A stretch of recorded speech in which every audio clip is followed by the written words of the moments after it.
টলিপাড়ায় অভিনেত্রী হিসেবে যথেষ্ট পরিচিত মুখ কন্নিকা বন্দ্যোপাধ্যায়। তবে শুধু কলকাতা নয়, কেরিয়ার গড়তে একসময় আরও অনেকেরই মতো সুদূর মুম্বাইতে পাড়ি দিয়েছিলেন তিনি। সেখানে গিয়ে ঠিক কী অভিজ্ঞতা হয়েছিল সে কথা সম্প্রতি নিজেই এক সাক্ষাৎকারে প্রকাশ করেছেন কনিনিকা। স্ট্রেপটা তুই স্ত্রীতে এসে অনেক অজানা কথাই সামনে আনেন কনিনিকা।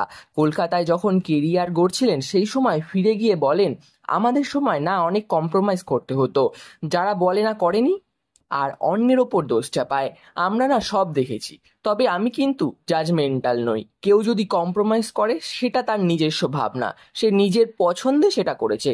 আর আমি পারিনি বলেই আমাকে দয়া করো, এমনটা বলছি না। আমি শক্ত হয়ে মাথা উঁচু করে বেঁচেছি। আমি জানি কে কেমন মানুষ।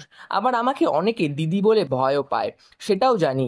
আবার আমাকে যারা চেনেন তারা জানেন যে আমি কেমন। কনিনিকা বলেন, আবার আসবো ফিরে। এরপর যখন কাজ পেলাম না, তখন আমি এখানে সিরিয়াল করা শুরু করি।